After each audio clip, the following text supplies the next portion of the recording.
नमस्कार दोस्तों, स्वागत है आप सभी का डिफेंस स्कोप पर, जहां हम बात करते हैं भारत के मिलिट्री अचीवमेंट्स, डिफेंस अपडेट्स और स्ट्रेटेजिक पार्टनरशिप के बारे में। तो चलिए शुरू करते हैं बिना किसी देरी के।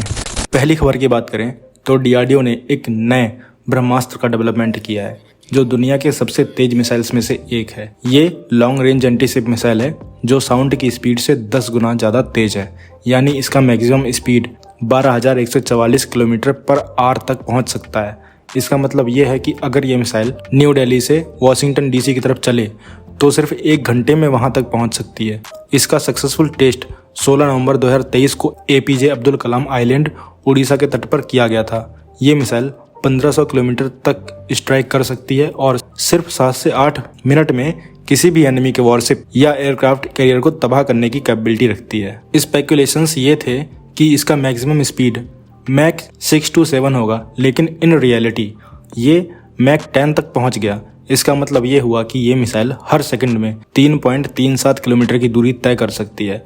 भारत का ये मिसाइल सिर्फ तेज ही नहीं बल्कि इसमें नए हीट रेजिस्टेंट मटेरियल का यूज किया गया जो इसे एक्सटेंसिव हीट से बचाता है। दुनिया के अन्य देश भी हाइपरसोनिक मिसाइल टेक्नोलॉजी पर काम कर रहे हैं। चाइना का DF-17 मिसाइल भी मैक 10 to 12 की स्पीड तक पहुंच सकता है, लेकिन उसकी रेंज केवल 1000 किलोमीटर है, जबकि भारत का Brahmastra long range antiship missile 1500 kilometre तक मार कर सकता है।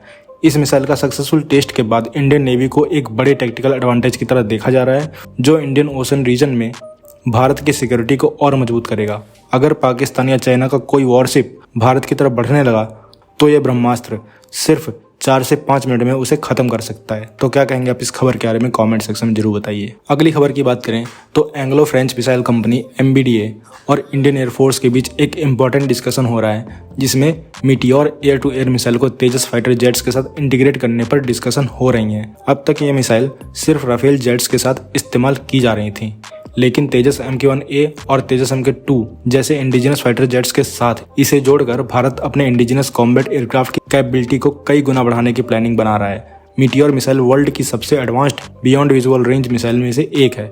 इसका सबसे बड़ा एडवांसमेंट इसका रैमजेट प्रोपल्जन इंजन है, जो इसे दूसरे बियॉन्ड विजुअल रेंज मिसाइल से ज़्यादा रेंज और स्पीड देता है।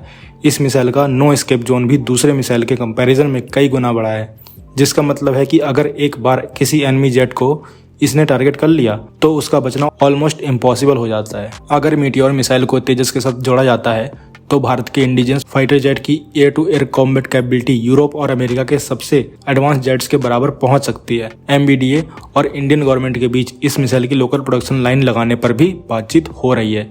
अगर ये एग्रीमेंट फाइनलाइज होता है तो मीटियोर मिसाइल का प्रोडक्शन भारत में ही किया जा सकेगा। एक और वजह जिससे मीटियोर मिसाइल का इंटीग्रेशन और भी जरूरी बन जाता है वो है भारत की अपनी अस्त्र MK-3 मिसाइल का डेवलपमेंट, जिसे आप ऑलरेडी जानते हो कि उसका नाम गांडीव रख दिया गया है और ये मैंने अपनी रिसेंट वीडियो में कवर भी किया था। ये मिसाइल भले ही मॉडर्न और फास्ट होगी, लेकिन उसका प्रोडक्शन शुरू होने में अभी 5 से 7 साल लग सकते हैं। तब तक के लिए मीटियोर मिसाइल एक इंटरिम सॉल्यूशन के रूप में काम करेगी और भारत के फाइटर पायलट्स के लिए हेल्पफुल होगी। तो क्या कहेंगे आप इस खबर के बारे में कमेंट सेक्शन में जरूर बताइए। अगली खबर की बात करें तो भारत की डिफेंस कंपनी L&T ने फाइटर जेट प्रोडक्शन में अपना इंटरेस्ट दिखाया है।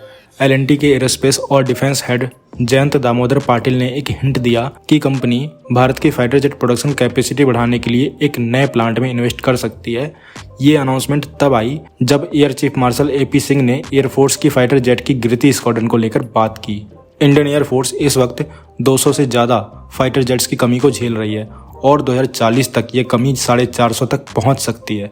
MiG-21, जगुआर और मिराज 2000 जैसे पुराने जेट्स जो पिछले कई दशकों से इंडियन एयरफोर्स का हिस्सा रहे हैं, उनका रिप्लेसमेंट नहीं हो पा रहा है। इसी वजह से इंडियन एयरफोर्स चीफ ने फाइटर जेट्स के नए प्रोडक्शन तेजी से बढ़ाने की मांग की है। HAL, जो कि फिलहाल फाइटर जेट प्रोडक्शन में एक तरह से मोनोपोली रखता है, उसकी प्रोडक्शन कैपेसिटी लिमिटेड रह गई है।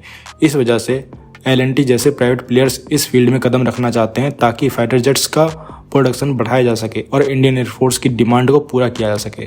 L&T पहले से ही HAL के लिए तेजस जेट्स के विंग्स और फ्यूजलाज बनाता है, लेकिन अब अगर ये कंपनी पूरे एयरक्राफ्ट की असेंबली शुरू करती है तो इंडियन एयरफोर्स की जेट्स कमी को जल्दी पूरा किया जा सकता है। इंडियन एयरफोर्स के चीफ का कहना है कि भारत के फाइटर जेट प्रोक्योरमेंट में कई साल से डिले होते आए हैं। MMRCA टेंडर जो एक समय पर 126 नए फाइटर जेट्स के लिए निकाला गया था वो अधूरा ही रहा और सिर्फ 36 राफेल जेट्स की डील फाइनलाइज हो पाई। इसके बाद 114 नए फाइटर जेट्स के लिए MRFA टेंडर का भी अभी तक कोई फैसला नहीं हो पाया है। ये सभी डिलेज भारत की वायुसेना की कैपेबिलिटी को कम कर रहे हैं, इसीलिए प्राइवेट सेक्टर का हिस्सा लेना बहुत जरूरी हो गया है। अगली खबर की बात करें तो डिफेंस मिनिस्ट्री ऑफ इंडिया ने रशियन डिफेंस कंपनी रोसोबोरन एक्सपोर्ट के साथ एक $248 मिलियन का एग्रीमेंट किया है, जिसमें T-72 बैटल टैंक्स के लिए 1000 हॉर्स पावर इंजन खरीदने की डील हुई है। ये engine fully assembled, completely knockdown और सेमी नॉकडाउन कंडीशन में डिलीवर होंगे। इस डील का एक important part transfer of technology भी है, जिसमें रशियन मैन्युफैक्चरर चेन्नई के आर्मर्ड व्हीकल निगम लिमिटेड को टेक्नोलॉजी ट्रांसफर करेगा। T-72 टैंक्स इंडियन आर्मी के आर्मर्ड फ्लीट का एक जरूरी पार्ट है, जो अभी तक 780 हॉर्स पावर इंजन के साथ काम कर रहे हैं। नए 1000 हॉर्स पावर इंजन लगाने से इन टैंक्स की बैटलफील्ड मोबिलिटी और ऑफेंसिव कैपेबिलिटी में बड़ा एनहांसमेंट होगा। ये अपग्रेड टैंक्स की स्पीड और वॉर कैपेबिलिटी को बढ़ाकर उन्हें फ्यूचर के लिए बहुत इफेक्टिव बना देंगे। नए इंजन्स ज़्यादा ड्यूरेबल और एफिशिएंट होंगे, जो T-72 टैंक्स की ऑपरेशनल लाइफ स्पैन को भी बढ़ाएंगे। तो अपनी अगली खबर की बात करें तो हैदराबाद बेस्ड वेम टेक्नोलॉजीज ने एरो इंडिया 2025 के दौरान अजीता शॉर्ट रेंज और अजीता लॉन्ग रेंज नाम के 2 advance surface to air missile system का शोकेस किया, जो भारत की इंडिजिनस मिसाइल टेक्नोलॉजी में एक बड़ा कदम है। अजीता शॉर्ट रेंज एक short range surface to air missile system है, जो मैक्सिमम 25 किलोमीटर तक के एरियल थ्रेट्स को न्यूट्रलाइज करने में कैपेबल है। ये missile system forward basis, critical infrastructure और मोबाइल मिलिट्री यूनिट्स की सेफ्टी के लिए स्पेसिफिकली डिजाइन किया गया है। कैनिस्टर लॉन्च मैकेनिज्म और सॉलिड रॉकेट प्रपल्जन के साथ ये मिसाइल तुरंत लॉन्च होने के लिए तैयार रहती है।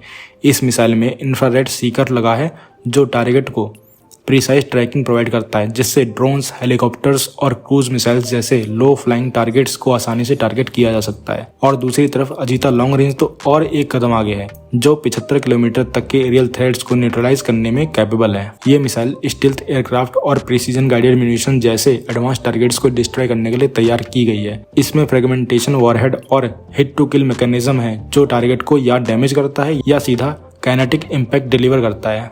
अजीता लॉन्ग रेंज का नेविगेशन एक रेडियो फ्रीक्वेंसी सीकर के माध्यम से होता है, जो लो रडार क्रॉस सेक्शन वाले टारगेट्स पर भी एक्यूरेट ट्रैकिंग प्रोवाइड करता है। सबसे खास बात यह है कि इस सिस्टम में एक इंटीग्रेटेड सर्च और ट्रैक रडार है, जो 150 किलोमीटर की दूरी तक लो अल्टीट्यूड और लो रडार क्रॉस सेक्शन थ्रेट्स को डिटेक्ट कर सकता है। रडार 360 डिग्री और एक एडवांस इलेक्ट्रो ऑप्टिकल सेंसर भी इस सिस्टम में शामिल है, जो पैसिव टारगेट ट्रैकिंग की कैपेबिलिटी बढ़ाता है और सिर्फ 10 सेकंड के अंदर थ्रेट डिटेक्शन से लेकर मिसाइल लॉन्च तक की प्रोसेस कंप्लीट कर देता है। तो क्या कहेंगे आप इस खबर के बारे में, कमेंट सेक्शन में जरूर बताइए। तो दोस्तों, ये थी आज की डिटेल्ड अपडेट्स हमारे भारत के डिफेंस और इंटरनेशनल स्ट्रेटजीज के बारे में। अगर आपको ये वीडियो इन्फॉर्मेटिव लगा हो तो लाइक करें, शेयर करें और चैनल को सब्सक्राइब करना ना भूलें। आपका सपोर्ट हमें और बेहतर कंटेंट बनाने के लिए मोटिवेट करता है। मिलते हैं नेक्स्ट वीडियो में। थैंक्स फॉर वॉचिंग एंड जय हिंद, जय भारत।